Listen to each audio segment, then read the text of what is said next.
Well, great, Reagan. Thank you so much for joining us. Just to really remind everybody, if this is your first time, plugging into this, we're doing a series of interviews with people from all different walks of life, so that people that are searching for a new job or looking at different career options, if they have an idea that they might want to dive into something particular, they can get real information about what that job is like. And so today we're talking to Reagan Goody of Edward Jones, and he's going to tell us a little about what it's like to be a financial advisor, or if you turn the clock back, what used to be called a stockbroker. So nowadays it's really more of the giving broader financial advice. But Reagan, thanks so much for plugging in.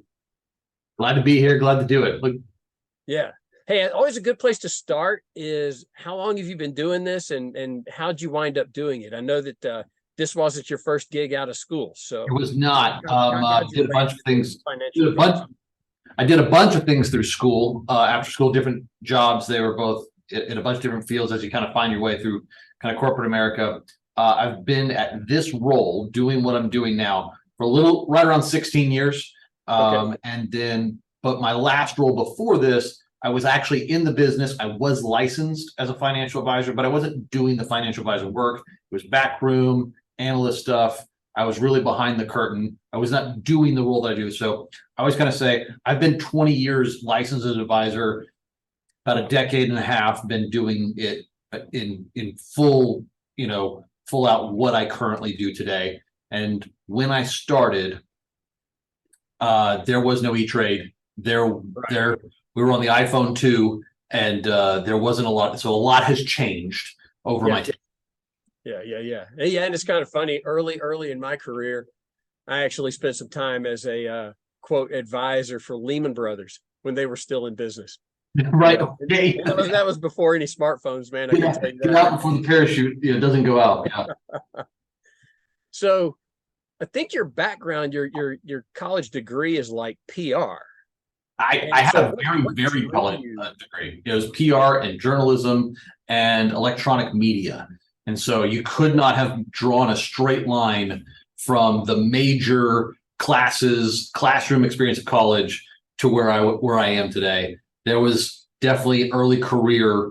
Did those jobs put me on more of a path than college did?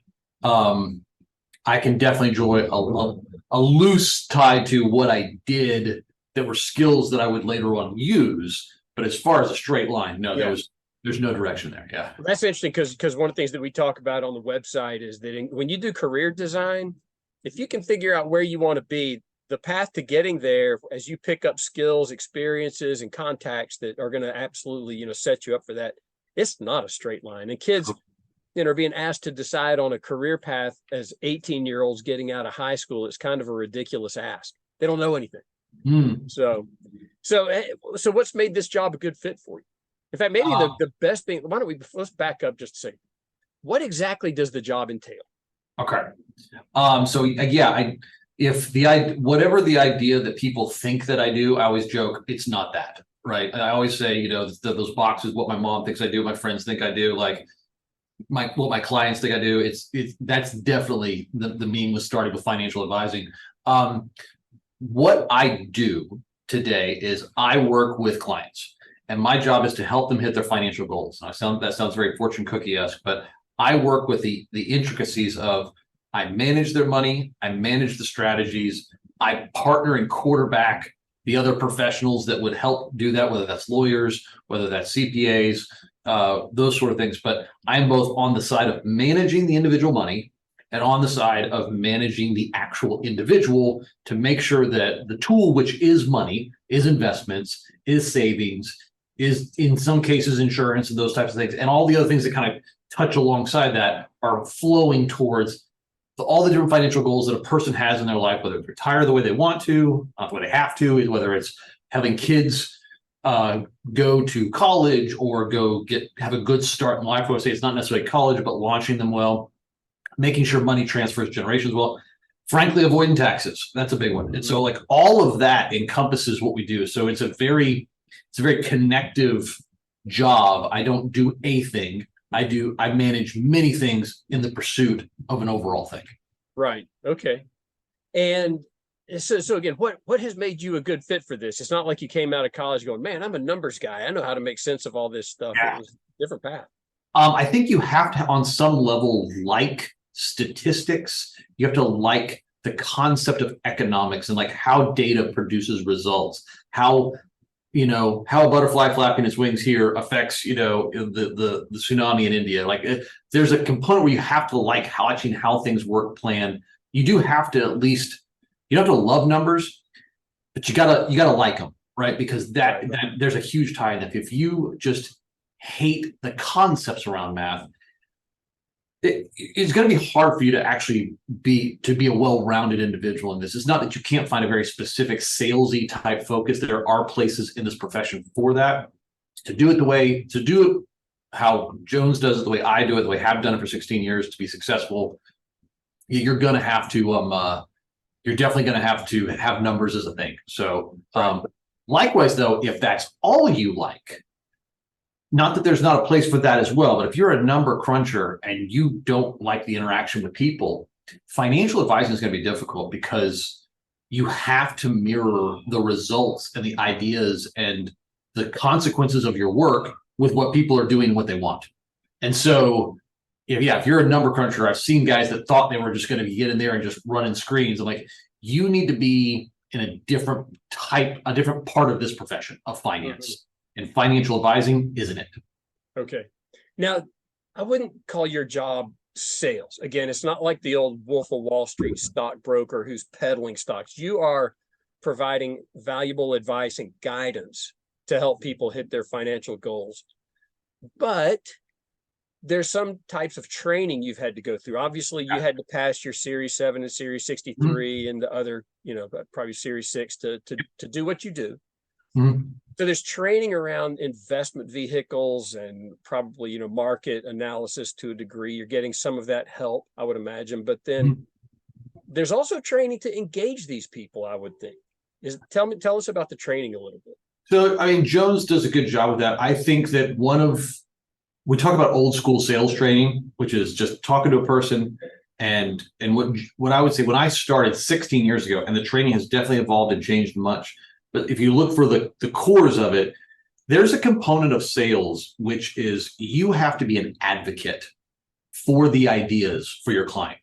Now, you don't have to sell them a product. In fact, I start by going, trust me, I have no idea what the product is we're going to use to solve the problem. I need to know the problem so I can reverse engineer the solution back to a situation that might be a product or a process or something like that. I said, we use products to solve problems. We do, right? If you need to put a hole through something, you're going to need to go get a product that's form of a drill to do it, right? Okay, you're going to need that, right? Question is, should that hole be there? How big should it be? How deep we going? How much money do we need to spend on the process? So that's a sales component. You have to be able to listen to people. You have to be able to bring people out, and you have to engage them in a topic which is the most difficult to talk about: money. Everyone thinks they should be good at money because everyone has some, right? Right. Like, I never worry about like coding, right?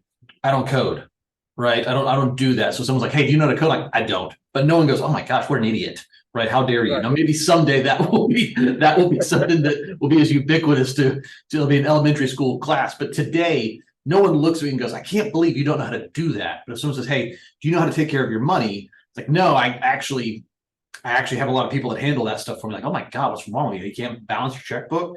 So when you're engaging with a professional to do more sophisticated planning ideas, you are kind of allowing that person in there. That's a very, it's both special and if that relationship is not good, your job as a salesperson or an advocate is to be able to go, here's how I can help you achieve those goals.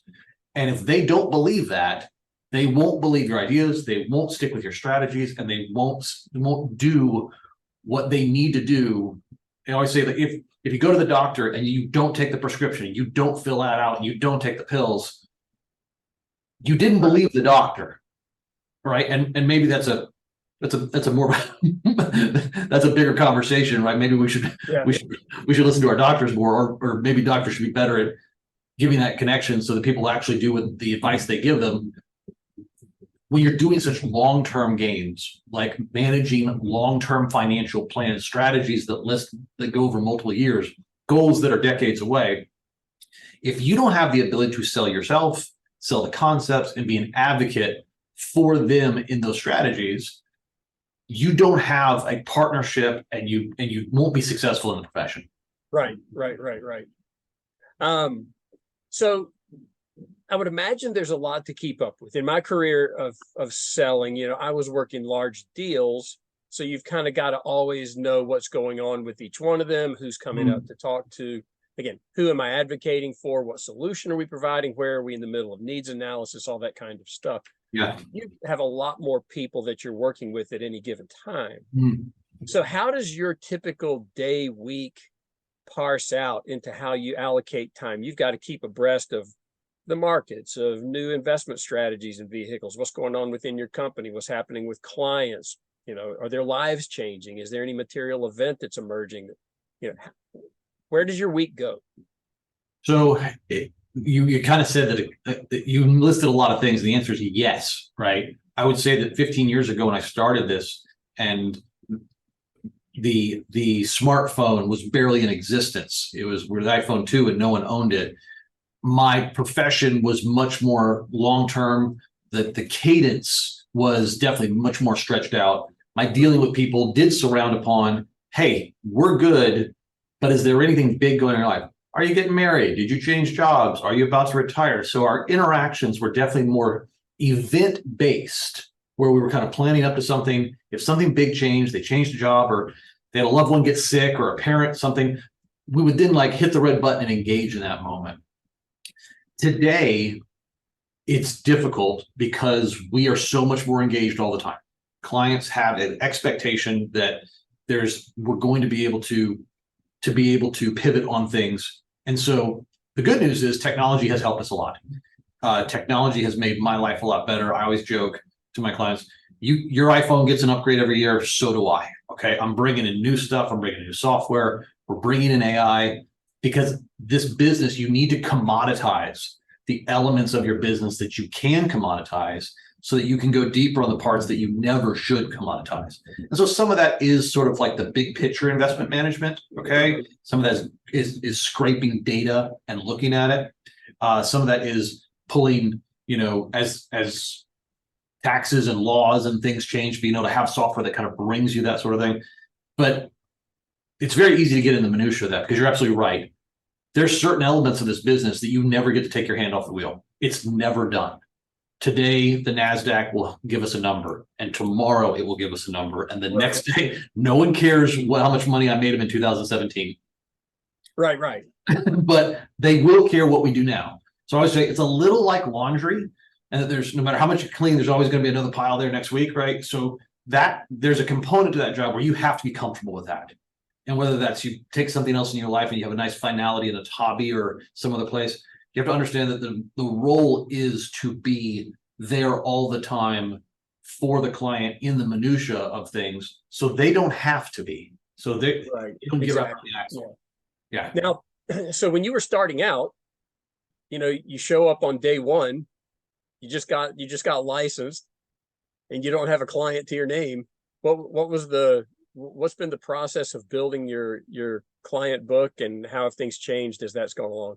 I had a great mentor. The Edward Jones model historically for 100 years has had a very mentor and apprenticeship model to it. It's gotten away from it in the last decade, but they're really trying to curve back on that, which I think is a good thing.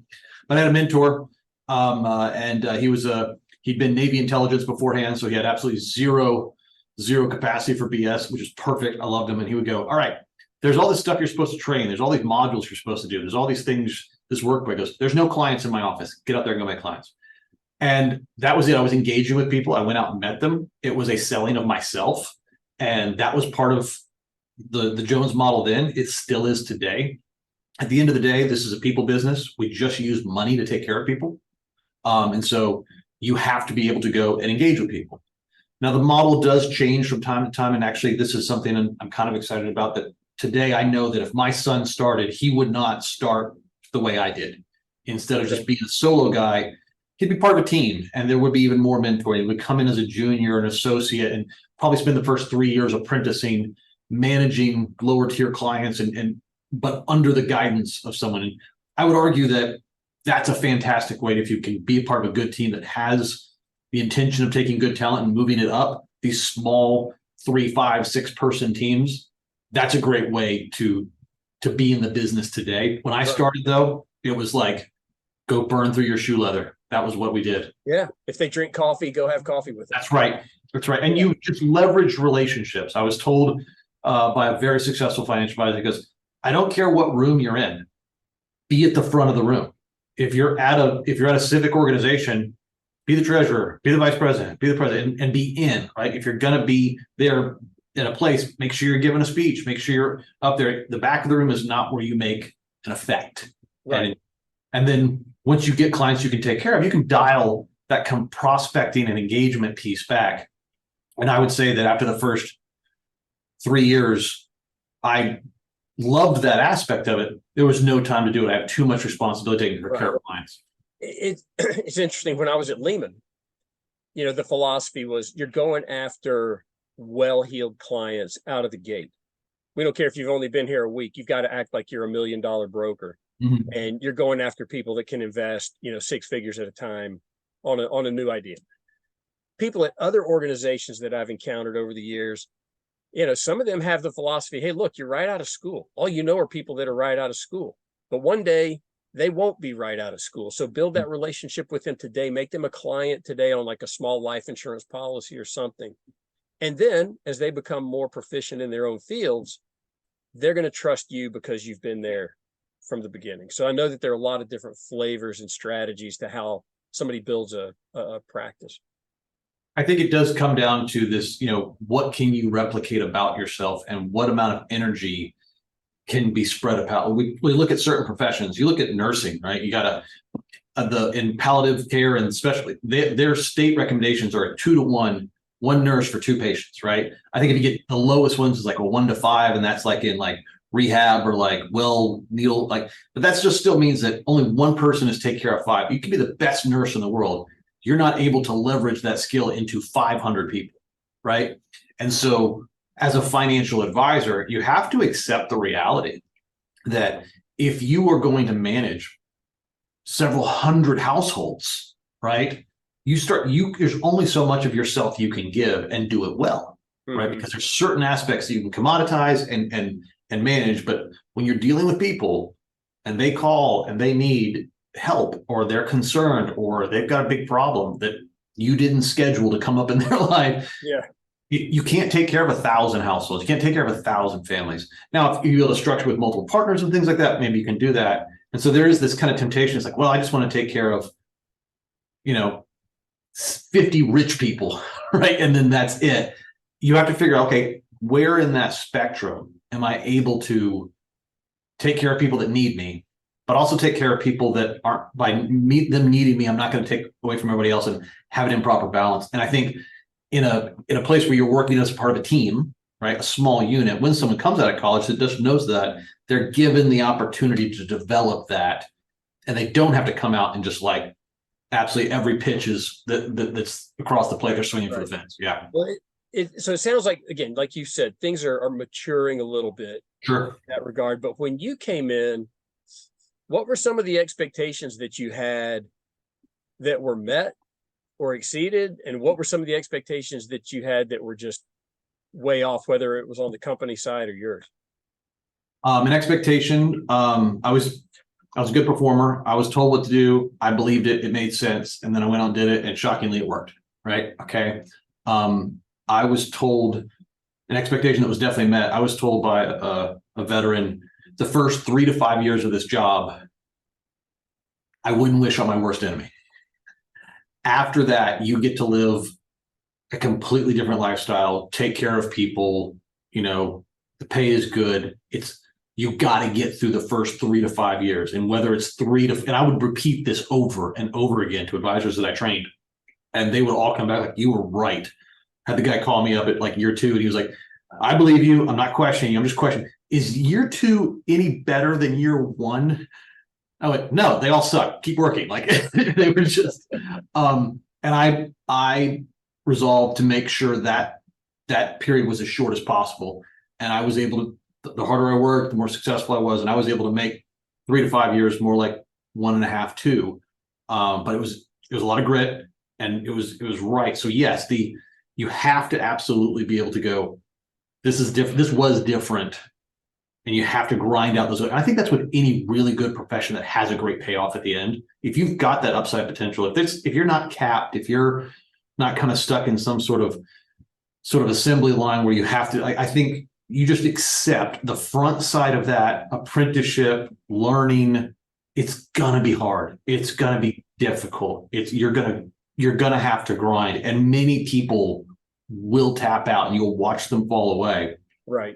If it's what you want to do and you are passionate about it and you've got an acumen for it and you're talented, I think whether it's financial advisor or many other things out there, I think that same applies. Right.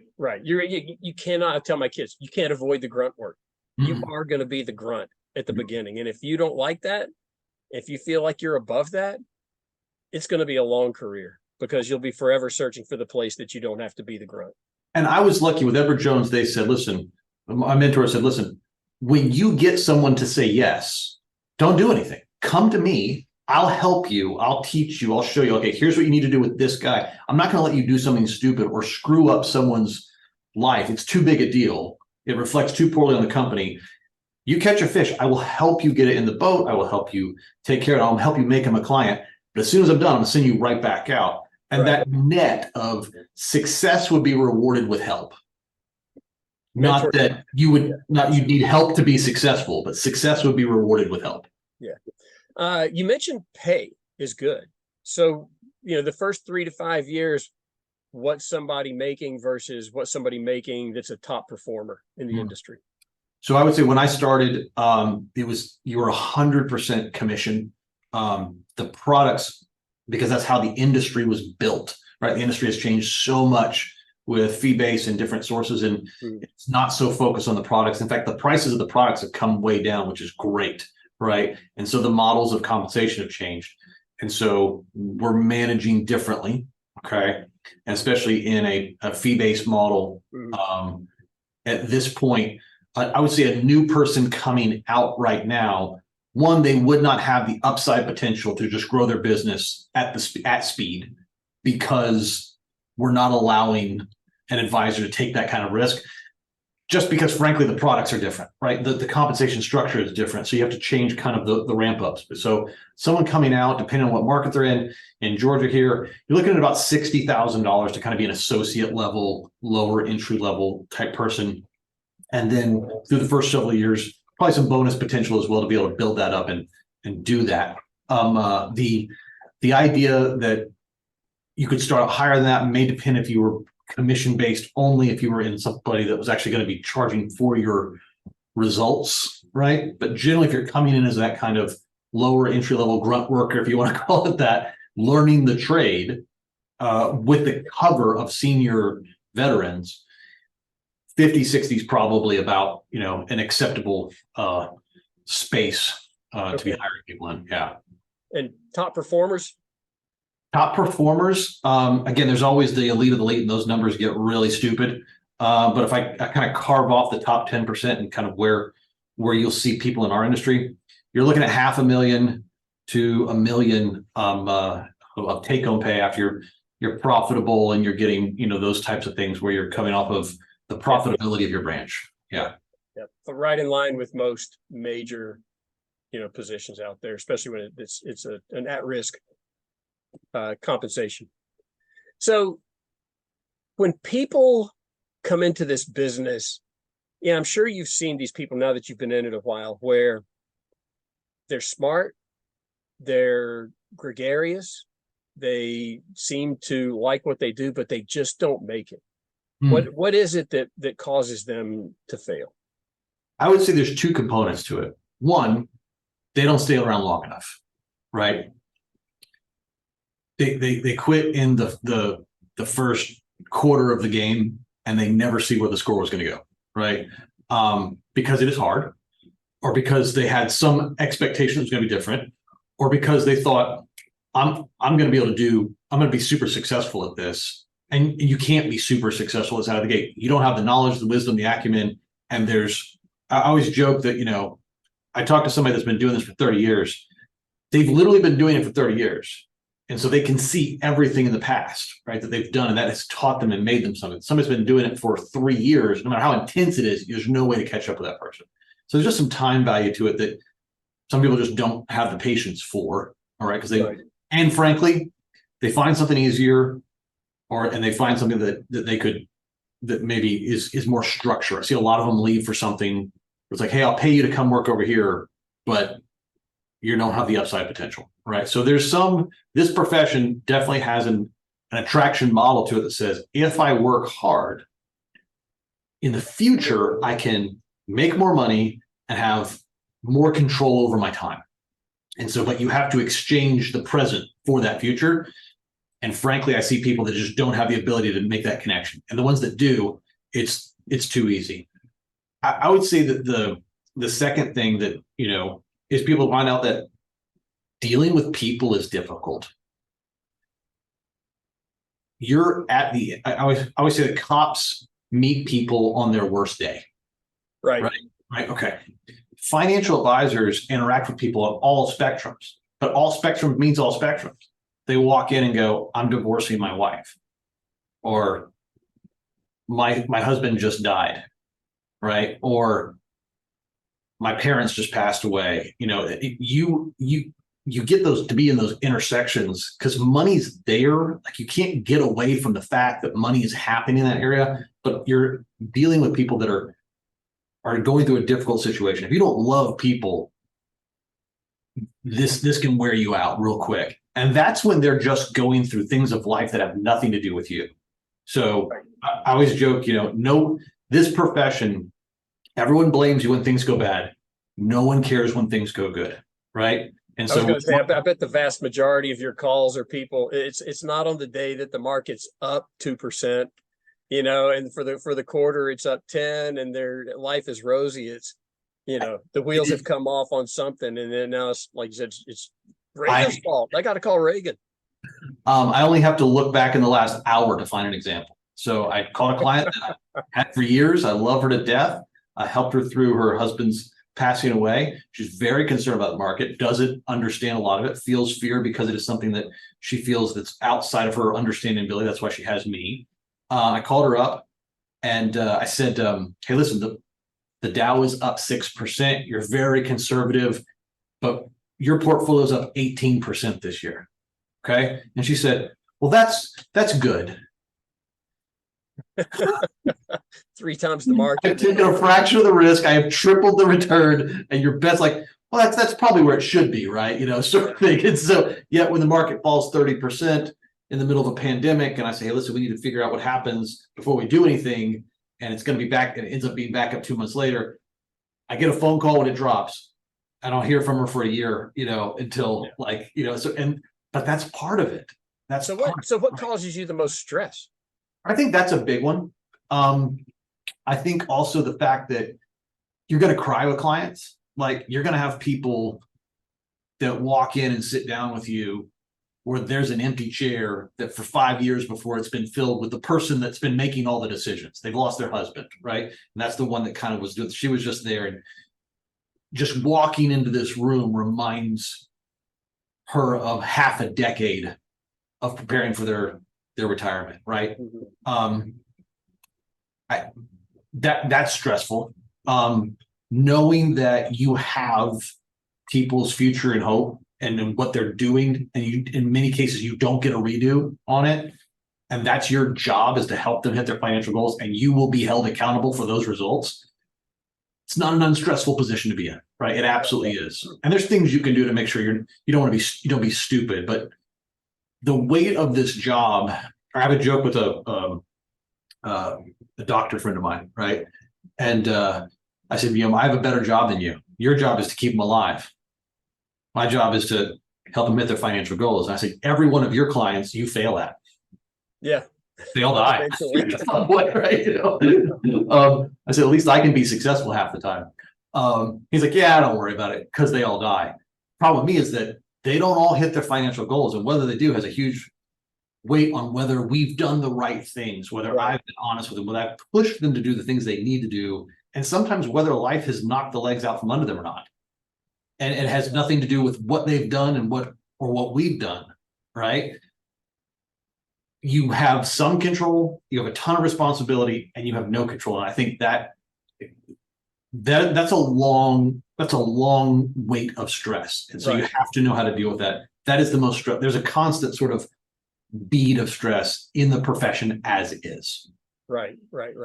So the flip side of that coin, and we'll make this our last question. Again, I really appreciate you being on, Reagan. When's it fun? I will tell you, there's little things about the business and what we do, what I do, where I'll walk out and look right in the eye of my staff and go, I can go for 6 months off that.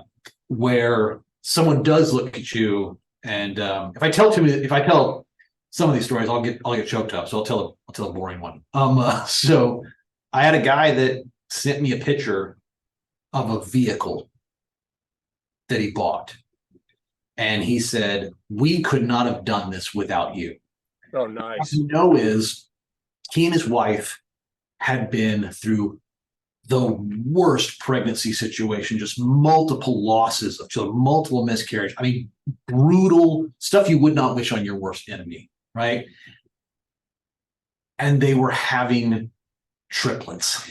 Oh, cool. Kids were there, and they had to get a car that had a third row seats.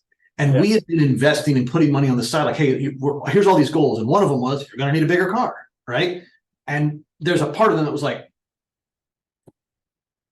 well, hopefully, someday. And so when the guy takes a picture of the car, he's not in there, his wife's not in there, the kids aren't packed. He's like, he shows me, he's like, I'd sent him the money like a week before, right? Oh, and by the way, we had that money so conservative, right? And so slow growing. I think I helped pay for the leather seats. Like everything else was his savings. He'd done all the work, right? My job was just to help him set the money. So it's like, not like I had made him a ton of money or done something like fantastic, but I'd helped him create and save and be that goal. And that goal represented something. And I get a picture of that car. It says, we could not have done this without you. I'm like, I'm good for the next 6 months. I can run on 6 months for that. You do get to celebrate moments with people. And you get to be there for the weddings. You get to be there for the connection. You get to be there for the retirement. They send you the pictures of their family on vacation that they paid for because we have this and we're able to do this. Hey, we've got more money than we need. Take your family to Greece. Take them there. Let's go. We're doing great. You're not going to run out of money. Take that vacation before you get too old. Take them before they get too old. Right. You get those pictures. So I said earlier, our job as financial advisors, I believe, is to take care of people. We use money, we use investments, we use these financial tools, but part of my job that I love is the fact that there's an intersection there, and I love both sides of both of those streets. Yeah. Well, again, Reagan, thank you so much, and we'll talk again soon. It was a pleasure. Okay.